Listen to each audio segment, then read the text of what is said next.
What is going on, everybody? So today we're doing a Sword and Shield booster box market update, starting with Sword and Shield base. There are 0 boxes listed below a 20% leg up on eBay, and they're selling at 0 the past 7 days. Buy it now in North America. Now, this is very rare for a booster box, and a couple things could happen. I mean, the lowest listed box on eBay right now is around $570 USD, I believe. So it's still possible for this box to move up to like $600 in the short term if a couple sales come in and new sellers list their boxes even higher. But it's also possible that we see this box stabilize around like 500, 525 if a couple more boxes come to market at a cheaper price. And Rebel Clash is in a fairly similar situation where not a lot of supply out there. I think there was 4 boxes listed below a 20% leg up and sold at like 4 or 5 over the past week. Buy it now. So both of these boxes could make moves higher. You could see Rebel Clash hit like 400. You could see Sword and Shield base hit 600, but you could also see both of these come back down. Sword and Shield base near 500, Rebel Clash near 300, 325. So keep an eye on these 2 boxes. I think these are actually some of the most interesting boxes out there right now to keep an eye on. Next up, Darkness Ablaze. Last week, this was a fairly interesting discussion.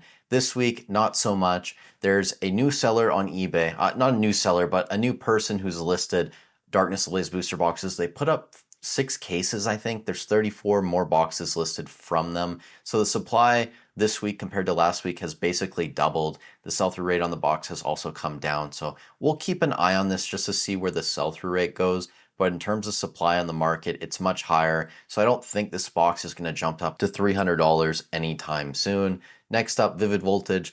This is the box with the most supply on the secondary market right now in the range that we track. Not really a surprise to anyone who's been around a while. If you guys remember, even like late last year, early this year, Vivid Voltage booster boxes and Battle Styles booster boxes were still in stock on the Pokemon Center, and they made a move since then. I think the box was like $175, $180 at that time. We're up to around $216 now, and it kind of makes sense. I mean, every box has moved up, so even the weaker sets that have a lot more supply, people are still going to view them at a certain point as undervalued. But I don't think we're going to see this box jump to like 250, 260 anytime soon. There's a lot out there. And sell-through rate, it's decent, but nothing crazy, nothing like the alt art sets right now, which we'll get here to in a sec. Battle Styles, I know this is an alt art set, but we're going to skip over this one fairly fast. It's around $200 still. Decent amount of supply out there. It's actually the second most that we track behind Vivid Voltage. I think it actually might be tied for second with Silver Tempest, surprisingly, but not a lot of boxes are selling on a daily basis, and with the supply, I don't think it's going to be making a move anytime soon. Chilling Reign, this is where things start to get interesting. Chilling Reign, I think, has kind of found a new bottom.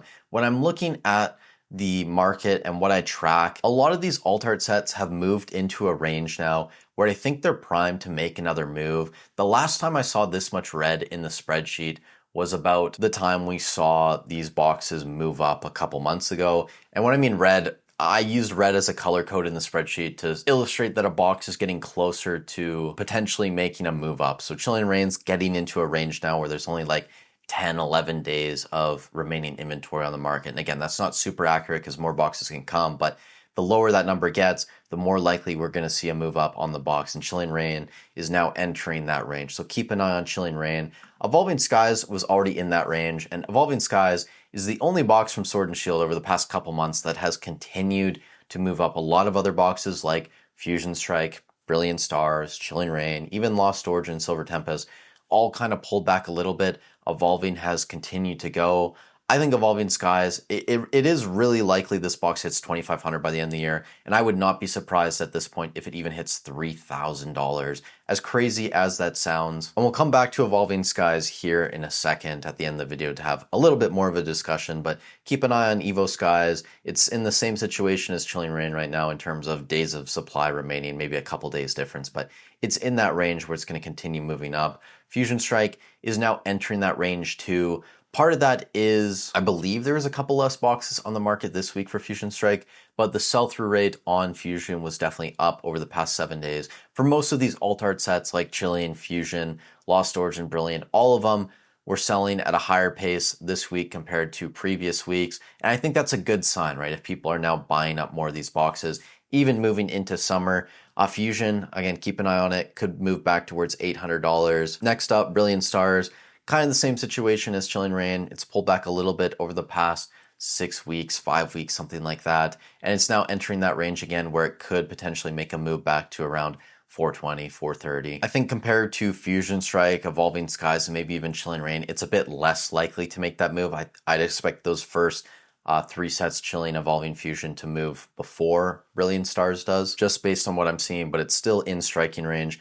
Astral Radiance, this is kind of where it falls off a little bit. Astral, it's not selling at a fast pace. We're back down to around like a box per day. Buy it now, North America. There's a lot of boxes out there again at this point.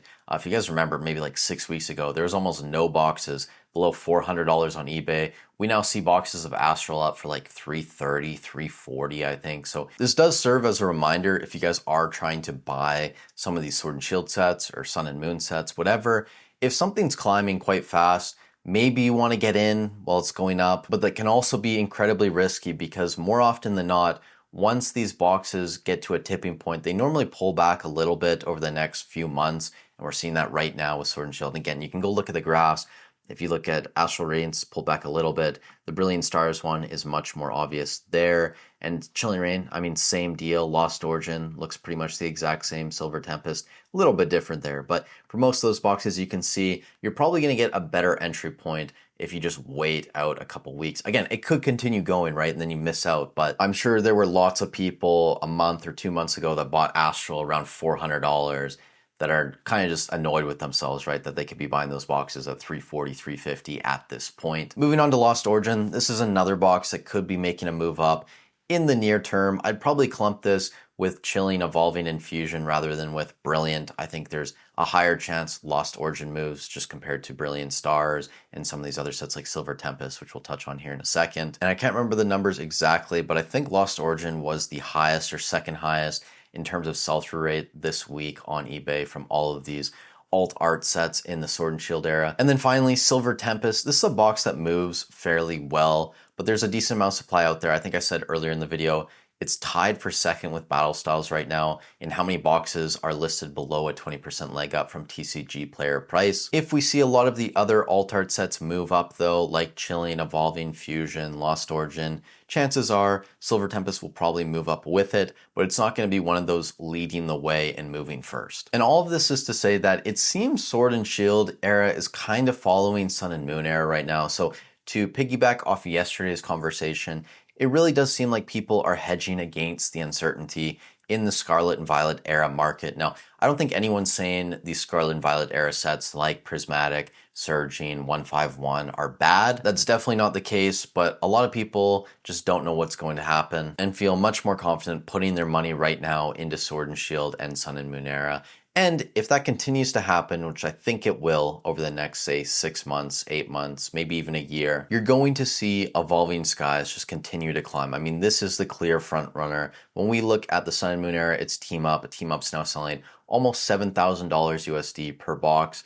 I did a comparison a very long time ago on the channel between Team Up and Evolving Skies, and whatever side you're on, whichever set you think is better, Evolving Skies is right there in the conversation. I'd probably say it's a better set at this point than Team Up. It just has more depth of cards, in my opinion. And don't get me wrong, I love Latias and Latios, I love Gengar, but my bias has to be with Umbreon and Rayquaza. Now, outside of Evolving Skies, you're probably going to see Fusion Strike, Lost Origin, and then maybe Chilling or Brilliant Stars move up as well. I mean, look, if we go to the Sun and Moon era, you have Cosmic Eclipse, which is probably going to be the equivalent of Fusion Strike from Sword and Shield era. You also have Unbroken Bonds and Unified Minds, which there's no real comparisons here, but Lost Origin's probably going to be your third best set from the Sword and Shield era at this point. Then you're going to have Chilling and Brilliant behind it. I mean, if we look at Unbroken Bonds, we look at Unified Minds, these are sets that are now consistently selling $1,600, $1,700. I don't think there's any reason Lost Origin, Fusion, maybe even Brilliant can't get to that level in a few years. Now, I will say generally before like 2025, maybe even late 2024, we saw older boxes tend to slow down over time. So the annualized ROI of a box from XY era, maybe in its first few years out of print, were much better than the following few years after that. And I think a lot of people, myself included, saw that same trend going to continue, but the past 18 months or so have kind of proven that wrong. So it's going to be interesting to see what happens when we get to a point in the hobby where there's less uncertainty with the Scarlet and Violet era, when people feel more confident putting their money into Prismatic again, into 151, into Surging Sparks and Destined Rivals. Because although I agree the Sun and Moon era sets and Sword and Shield era sets and even XY era sets are amazing, they're great, solid investments, they're not getting reprinted anymore, I can't help but feel that part of the buff, at least to Sun and Moon and XY over the past like 6 months, is coming from a lot of people having uncertainty in the hobby and with the newer sets and what Pokemon's going to do in terms of reprints. But as always, you guys let me know in the comments down below what you think. I'm not exactly sure what I have planned for tomorrow, but Friday will be an ETB discussion day. With all that said, thank you guys so much for watching the video. Stay safe wherever you are in the world, and I'll catch you in the next one.